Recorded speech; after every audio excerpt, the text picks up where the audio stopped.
लम्हा हमसे हमारी तवज्जो के मुंतज़िर है कि ये बंदा मुझसे हर वक्त इंकलाब रहे।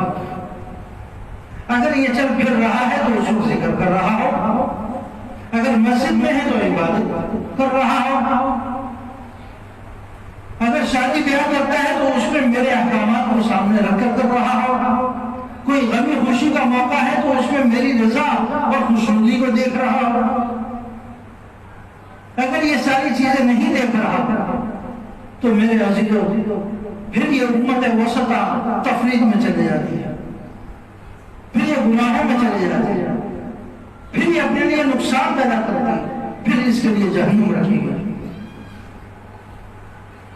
अगर ये अल्लाह के अहकामात पर मानेगी, रसूलुल्लाह के अहकामात पर मानेगी, आपकी सुन्नतों पर चलेगी, हर वक्त अल्लाह रब्बुल इज्जत के सामने सर झुकाकर सजदे और रुकू की हालत में होगी, तो इसी के लिए फिर जन्नत में अल्लाह रब्बुल इज्जत ने बागात और महल्लात बनाकर रखे। एक एक महल जो एक मोती से बनाया गया, एक मील की मुसाफत पर होगा। एक महल एक ही मोती से बना हुआ और उसकी मुसाफत कई हजार मीलों के बराबर होगा। इस तरह के महल बना बनाकर अपनी उम्मत के लिए रखें।